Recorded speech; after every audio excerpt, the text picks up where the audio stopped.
I've been incorporating that for years, and it's definitely developed some good peak contractions on my biceps. Hey, what's up, Muscle and Strength? This is Phil Heath, 5-time Mission Olympia here at Armbridge Pro Gym, Wheat Ridge, Colorado. Just got back from a long journey right after the 2015 Mission Olympia contest, and we are doing some arms today. Definitely something that I know a lot of you guys that have seen me train throughout the years. I don't train very often because I was always trying to balance my physique with shoulders and upper chest.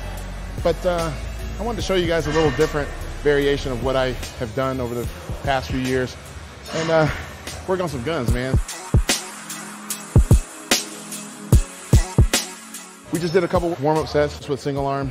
So I'm gonna do both arms, but what we're gonna do is usually around 8 to 12 repetitions, but more importantly is how we're gonna do these repetitions. The biggest thing that I want you guys to understand is the way I train is more instinctive, but also with purpose, given the right amount of pump and contraction. A lot of guys have this sense of wanting to go in the gym and go smash all the weights, but you have to have a controlled aggression and being able to feel the muscle all the way through, not both positive and negative. And that's what you're gonna see. And I'm still lean enough to where you can actually see the fibers kind of move and activate. For arms, they're not like legs where you want a little bit longer resting period. So I'm usually going in between 1 and 2 minutes. And that's a real 1 and 2 minutes. And a lot of people say, yeah, rest in between 1 and 2 minutes. No, you ain't. You're on your phone, updating your Facebook and doing an extra playlist and all this other stuff. Maybe taking a damn selfie in the mirror. Next thing you know, 5 minutes later, goes by and then you lost your pump. No, this is a lot different. Utilizing what's in front of me with the supplements that I'm taking, like with Accelerate and Built. In order to get its full effectiveness, you gotta push yourself. So I'm gonna come up here and hold it. And we're gonna do 5 just like this.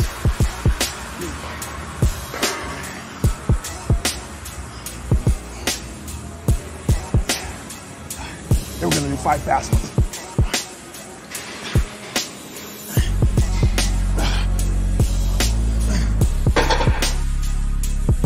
So here we are over the dumbbell rack. You know what time that is, concentration curl time, but not seated. I'm gonna do a variation that we saw over in Pump and Iron with Arnold Schwarzenegger, how he would do them standing up and just hunched over a little bit. So I've been incorporating that for years, and it's definitely developed some good peak contractions on my biceps. So what we're gonna do is grab the dumbbells, point always like in an L shape, and that's what we're gonna form. We're gonna form a nice L right here.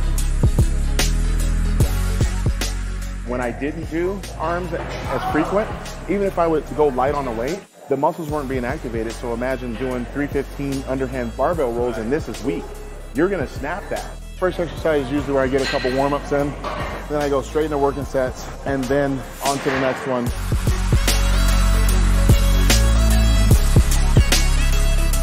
I'm gonna jump right into some alternating dumbbell curls. But what I normally do is do all one arm at once, and primarily that's because I want the constant tension for that period of time instead of resting in between by doing one after the other. I'm not doing uppercuts here, guys. I'm not doing shoulders or back. I'm trying to really just stay focused right here. So one good tip about arms, if you have one that's shaped or smaller than the other, you can always increase the repetitions on that side. There's really no identical biceps out there. I remember I was talking to Lou Ferrigno about that one time. He was asking me, are both the same? And I was like, no. He goes, yeah. It's like same with me, same with Arnold, same with a lot of those guys. Because you're always gonna favor one side over the other. So now we're done with the biceps. Now it's time for tries, guys. So here we are over at the rope doing some pull downs. I normally like doing this. I think this is probably the most fan favorite exercise to start your tricep workout. Pretty self-explanatory. We're gonna pull all the way down and get a full contraction. We're gonna twist just a little bit. We're not gonna take the rope though and just come here and then do one of these. That's kind of like short-changing it up a little bit. We're gonna start here and actually come here, all right?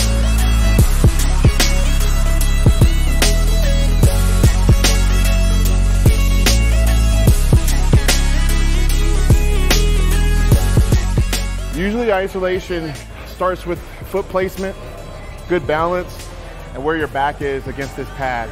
If you're too busy hunched over like this, you're gonna be pressing down like this. I just don't understand it. You're starting to get more of your pecs involved too, which we're not doing pec day. That was Monday.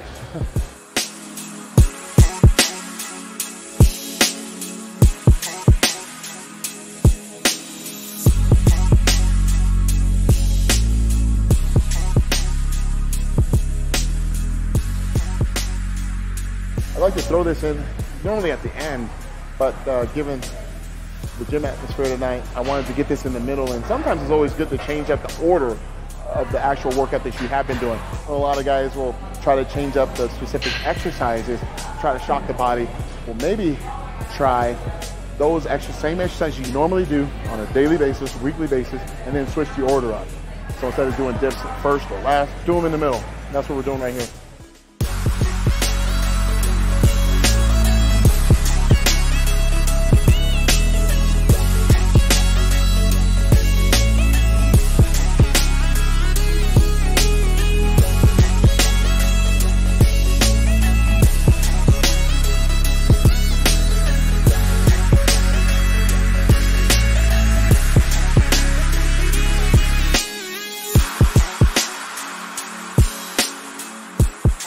All about muscle activation, guys. I mean, if the muscle's not activating, there's a lot of different problems. I mean, it could be, you know, through a neck injury, back injury, etc. A lot of things happen to do with your misalignment. I carry a lot more muscle than I did when I was younger, so for carbs, you know, I usually can do like some type of potato or white rice. I like the traditional meal, to be honest, but when I'm traveling like this and I'm going in and out, I'll just throw in some whey and then, you know, some creatine, and then I'll eat like 40 minutes later because I want to make sure I'm getting a lot of aminos and protein in right after I train.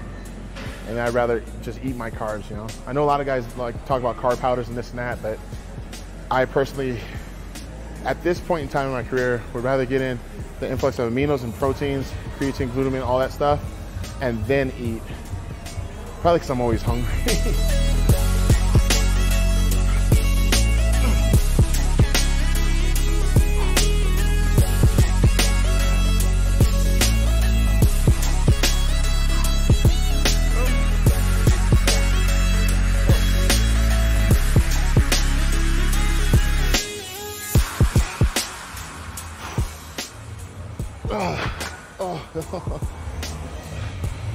Whew. All right, that is it for our arm day here at Armburst Pro Gym. I want to show a special technique that I use and actually to really get the most contraction out of the chest and the right way to perform the exercise. With this exercise and all exercises that include chest, okay, with a lot of the arch is very, very important. So what you really want when you're laying on the bench, okay, your chest should be the highest point of the body. So you have to create, instead of laying just totally flat, okay, there has to be a little arch to the chest to really keep the chest up, to really, really bring in the contraction. So when you're pressing those dumbbells up, you're really getting contraction out of the chest.